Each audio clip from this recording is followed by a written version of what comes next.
President Trump has arrived in Ankara, Turkey, for an important high-stakes summit with our NATO allies.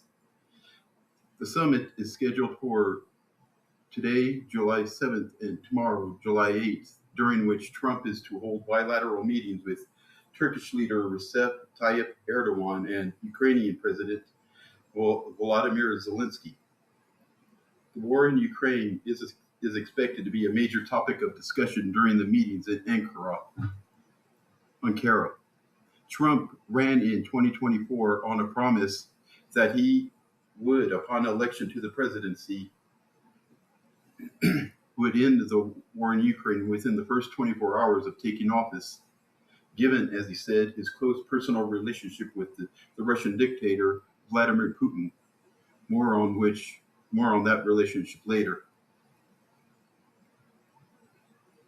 Needless to say, an end to the conflict there in Eastern Europe has been elusive.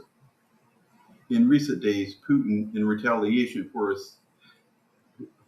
stepped-up Ukrainian bombing campaign that has targeted a key infrastructure in Russia, including Moscow, has launched a series of drone strikes against targets in Ukraine, which has included hospitals and residential areas in Kiev.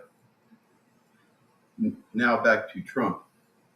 His desire for an end to the fighting in Ukraine, as well as his apparent friendly relations with Putin.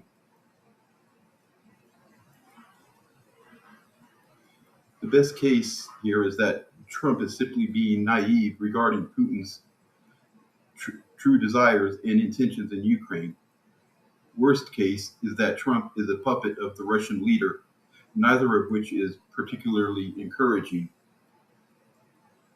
Trump, during the diplomatic back and forth between Putin and Zelensky this past year, has consistently parroted the Putin line regarding the war in Ukraine, placing the blame for the war on Ukraine, while Putin has actually been the main aggressor throughout the conflict.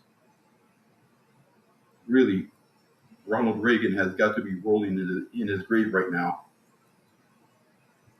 Trump, to be perfectly honest, I don't believe has ever met an autocrat that he didn't like, which was on full display during the joint press conference this morning with Erdogan.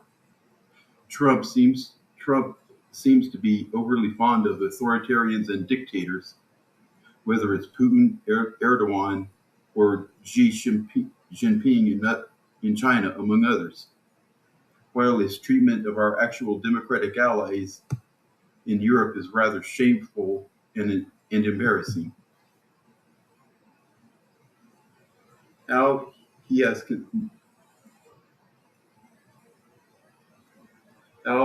Trump has consistently treated our NATO allies has been nothing short of shameful. Already at the summit in Turkey, he has again expressed his desire to control Greenland, which Denmark, a NATO ally, has consistently said isn't for sale. And neither does the population in Greenland desire to be a part of the United States. In the same breath, Trump again threatened to weaken the NATO alliance by pulling our troops out of Europe. Earlier during the press conference with Erdogan, Trump reiterated his belief that NATO has never been there for the United States and can never be counted on to come to our aid in a fight, which is false.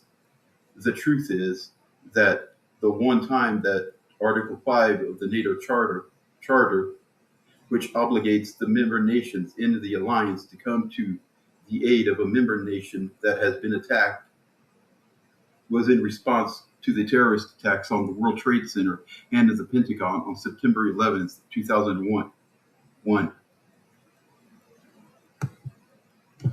Somewhere in the Kremlin, Putin must be pleased with the divisions and the precarious state of the NATO alliance.